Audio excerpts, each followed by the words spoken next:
നമസ്കാരം.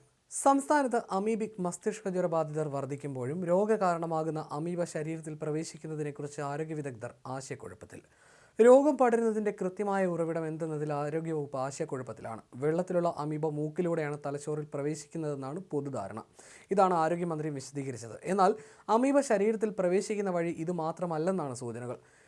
നൈഗ്ലേരിയയാണ് ഇങ്ങനെ തലച്ചോറിലെത്തുന്നത്. എന്നാൽ അഗാന്തമീബ, ബാലമുത്തിയ എന്നീ അമീബകൾ ശ്വാസകോശം, മുറിവ് എന്നിവയിലൂടെ തലച്ചോറിൽ പ്രവേശിക്കാമെന്ന് വിവിധ രാജ്യങ്ങളിലെ ഗവേഷണ സ്ഥാപനങ്ങൾ കണ്ടെത്തിയിട്ടുണ്ട്. അമീബിക് മസ്തിഷ്കജ്വരം ബാധിച്ച് തിരുവനന്തപുരം മെഡിക്കൽ കോളേജിൽ ഈയിടെ പ്രവേശിപ്പിച്ച 14 പേരിൽ 7 പേരിലും അഗാന്തമീബയുടെ സാന്നിധ്യം സ്ഥിരീകരിച്ചിരുന്നു. സാഹചര്യം ഇതായിരിക്കെ മൂക്കിലൂടെ മാത്രമാണ് രോഗം ബാധിക്കുന്നതെന്ന പ്രചാരണം തെറ്റിദ്ധരിപ്പിക്കുന്നതാണെന്ന് വിദഗ്ധർ പറയുന്നു. വെള്ളത്തിലിറങ്ങുന്നവരുടെ ശരീരത്തിലെ തിരിച്ചറിയാൻ പോലും ആകാത്ത മുറിവിലൂടെ അമീബ തലച്ചോറിലെത്താൻ സാധ്യതയുണ്ട്.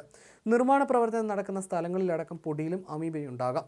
ഇത് ശ്വാസകോശത്തിലെത്തി സജീവമല്ലാതെ തുടരുകയും പിന്നീട് രക്തത്തിലൂടെ തലച്ചോറിലെത്തുകയും ചെയ്യും. മുങ്ങിക്കൊള്ളിച്ച് ഏതാനും ദിവസങ്ങൾക്കകം രോഗം ബാധിച്ചാൽ കാരണം നൈഗ്ലേരിയയാണെന്ന് തീർത്ത് പറയാനാകില്ല. മാസങ്ങൾക്ക് മുൻപ് രോഗിയുടെ ശരീരത്തിൽ അഗാന്തമീബയോ പ്രവേശിച്ചിട്ടുണ്ടെങ്കിലോ എന്നാണ് ഡോക്ടർമാർ ചോദിക്കുന്നത്.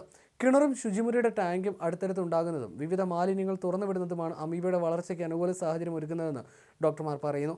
വലിയ അകലമില്ലെങ്കിൽ ശുചിമുറി ടാങ്കിലെ മാലിന്യത്തിലുള്ള ബാക്ടീരിയകൾ കിണറിലേക്ക് എത്തുമെന്ന് ഡോക്ടർമാർ മുന്നറിയിപ്പ് നൽകുന്നു. അതിനിടെ അമീബിക് മസ്തിഷ്കജ്വരം വ്യാപിക്കുമ്പോൾ സമരങ്ങളിൽ പോലീസ് ജലപീരങ്കി പ്രയോഗിക്കുന്നത് താൽക്കാലികമായെങ്കിലും നിർത്തിവെക്കണമെന്ന ആവശ്യവും ശക്തമാകുന്നുണ്ട്. പീരങ്കിൽ ഉപയോഗിക്കുന്ന വെള്ളത്തിൽ നിന്ന് രോഗബാധയ്ക്കുള്ള സാധ്യത കൂടുതലാണെന്ന് ആരോഗ്യ വിദഗ്ധരും ചൂണ്ടിക്കാട്ടുന്നു. ജലപീരങ്കിയിൽ ഉപയോഗിക്കുന്ന വെള്ളത്തിന്റെ ശുദ്ധി ഉറപ്പാക്കാൻ നടപടി ആവശ്യപ്പെട്ട് മനുഷ്യാവകാശ കമ്മീഷനും DGPക്കും പരാതി നൽകിയിരിക്കുകയാണ് കൊച്ചി യൂത്ത് കോൺഗ്രസ് ജില്ലാ നേതാവ് സൽമാൻ. കഴിഞ്ഞ കുറച്ച് ആഴ്ചകളായി വിവിധ പ്രശ്നങ്ങൾ ഉന്നയിച്ച് സംസ്ഥാനത്തുടനീളം നിരവധി സംഘടനകളുടെ പ്രതിഷേധ പ്രകടനം നടക്കുന്നുണ്ട്. സമരക്കാർ അതിരുകടക്കുമ്പോൾ ജലപീരങ്കിയാണ് പോലീസിന്റെ പ്രധാന പ്രതിരോധ മാർഗം. ശക്തമായി വെള്ളം ചീറ്റുമ്പോൾ മൂക്കിൽ കൂടി ഇത് കയറാനുള്ള സാധ്യത കൂടുതലാണ്.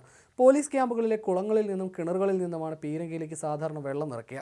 അമീബിക് മസ്തിഷ്കജ്വരം വ്യാപകമാകുമ്പോൾ സമരക്കാരെ നേരിടാൻ ചെളിവെള്ളം നിറയ്ക്കുന്നത് ഒഴിവാക്കണമെന്നതാണ് സംഘടനകളുടെ ആവശ്യം.